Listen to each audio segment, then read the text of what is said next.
these pictures are made, the enemy is rapping at the gates of Daegu, key city in the United Nations 120-mile perimeter in Korea. Scared refugees stream in to swell the tens of thousands swept before the relentless tide of the Red advance. From deserted villages like this they come, unhealthy now because they're hiding places for enemy as well as American tanks. This is war in its most terrible form, civil war, when brother fights brother and father fights son. The apple crop is ripening, and apples with little less available to eat become vital to their existence as food. Koreans are a poverty-stricken peasantry, for many years before 1945, exploited unmercifully by their Japanese overlords.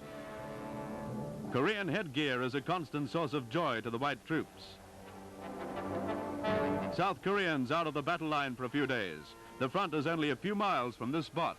They're good troops and tough fighters, as are without question the North Koreans who've had so much success to date. The Southerners are being addressed and briefed by their young commander just prior to going back into battle. They are a hardy race and can exist on a much lower sustenance level than white troops. Many women fight with both the North and South Korean armies. Center in that truck are 2 South Korean women guerrillas. We will move forward with this group, who will join American companies going to relieve troops who last night captured the vital Hill 660, a strategic point 2,000 feet high from which the North Koreans were shelling Daegu. It also commands the airstrip and is therefore a vital objective. It's a strange war with strange onlookers. As the GIs scale the ridge in daylight, they perhaps give a thought to those men who fought their way up here in the eerie blackness of last night. The nearness of that action is evidenced by the bodies of North Koreans who lay sprawled where they fell. But for the Yanks, it's time for chow, and they don't give a hoot about North Koreans, so long as they're good and dead. An occasional shell screeches overhead, for enemy artillery pounds a village behind our lines. If you watch closely, you will see the shell bursts in the village. American patrols out in front of us are meeting plenty of resistance, and air support is called up by radio to the base at Daegu Strip. We've just left the area where that bomb is bursting.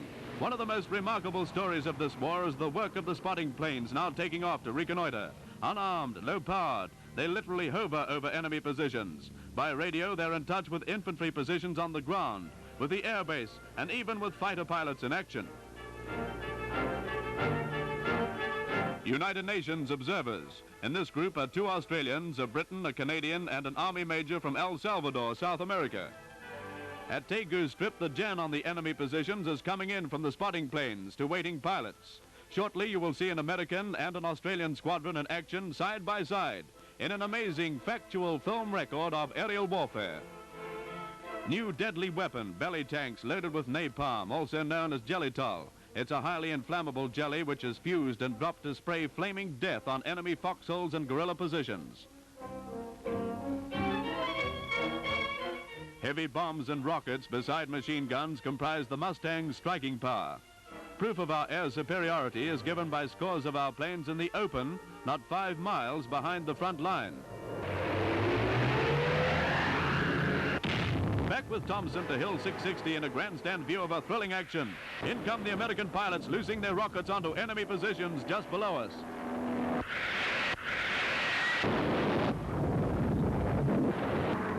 With machine guns blazing, the Yanks fly their planes superbly in dangerous flying country.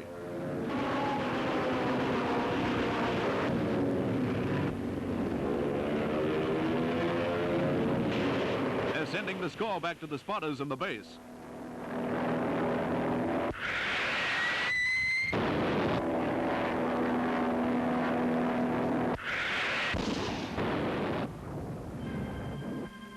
Down in the valley towards Daegu, a few North Korean prisoners are straggling back. With the United Nations forces now striking at their supply lines far to the north at Seoul, their position is becoming desperate, and they're probably glad to be out of it all.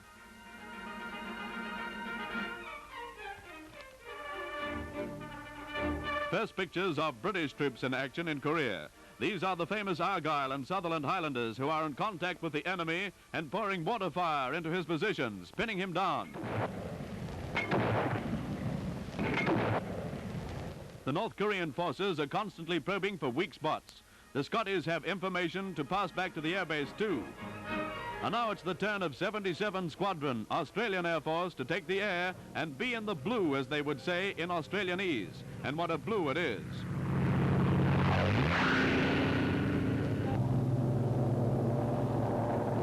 An Australian, an American, a South Korean, and a Negro watch them go. The Aussie fighter pilots have had a lot of this in nearly 3 months of war. This is a major strike, beginning with an attack on a roadblock near that bridge. And our camera brings you the whole gripping record.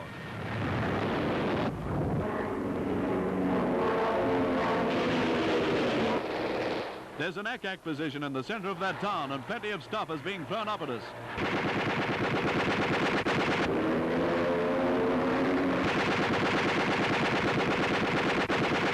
Machine guns chatter a song of death, and rockets hiss down with terrifying accuracy onto the Reds below.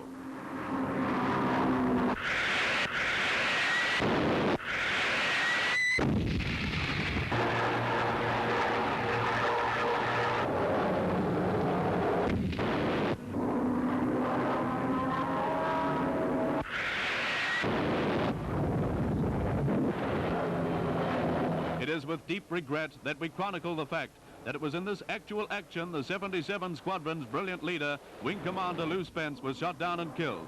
The Aussie pilots dived low, almost to the floor of the valley, taking incredible risks, for there's plenty of ground fire these days. It was that which took Spence to his death.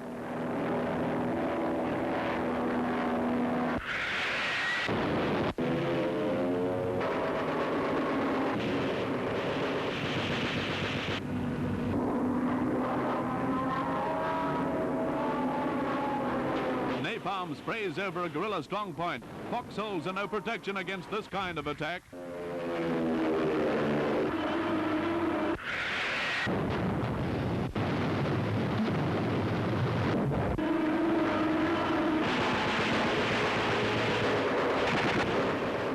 Such is war in Korea, with the world praying that it may not spread beyond the borders of this tortured country. 50 nations, great and small, stand shoulder to shoulder to meet the threat of an aggressive ideology that can engulf them. The democratic peoples must fight and continue to fight until the grim red shadow that shrouds the world is dispelled. They cannot afford to lose.